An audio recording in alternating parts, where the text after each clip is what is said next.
evolution of the alphabet, from Egypt to the modern days. This is the alphabet. Probably you already know this. But did you know that these letters came from Egypt? Exactly. You are now looking at the ancestors of the modern letters. This style of writing was used in ancient Egypt a long time ago and is called hieroglyphic writing.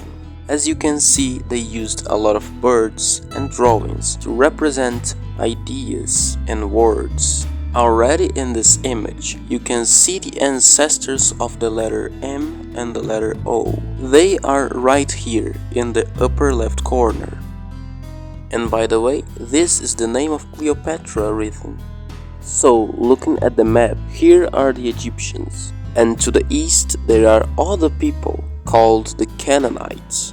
But they were conquered by Egypt around 1500 BC. Egyptians and Canaanites made contact with each other, trading items and trading ideas. They probably had some conversation like this. Welcome, guys. You are now part of my land. What do you bring with you? We are just bringing some items to continue our trade, and I'm also really impressed with everything you got here. I noticed that here in Egypt you guys can write very well. Can you teach me how to write like you do? Yes, I can. To be able to write, you'll need to learn more than 1,000 symbols. Symbols like these. Each one has a meaning that you must remember. That looks so hard. I didn't know that this was that difficult. I don't wanna learn it anymore. Shut up! I'm not done talking. There is a second part in my writing system. We can use our symbols as sounds too. For example, the word owl starts with an M sound, right? So we can use the symbol of an owl as the sound M. Wait, actually, that second part that you said is very good.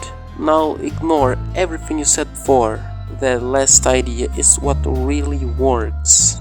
That's what happened. The Canaanites were inspired by the Egyptians to create their own writing system. They took some hieroglyphs and started using it to represent the sounds present in their language. The first hieroglyph they took was this ox head. That became this with the Canaanites. Other people that lived close to the Canaanites were the Phoenicians.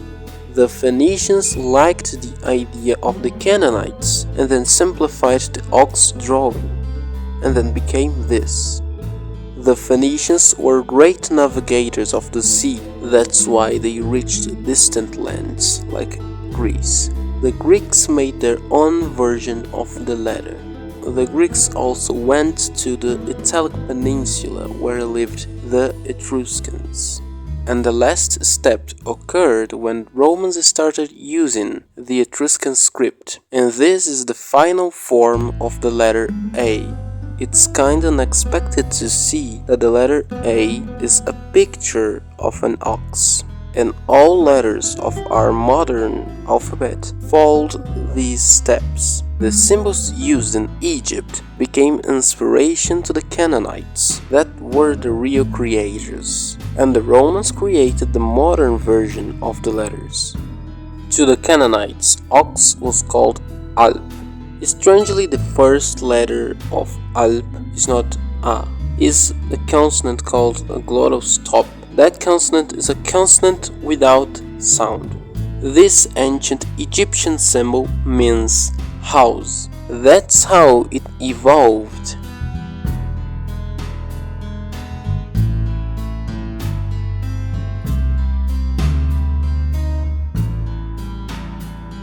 To the Canaanites, house was pronounced something like Beit.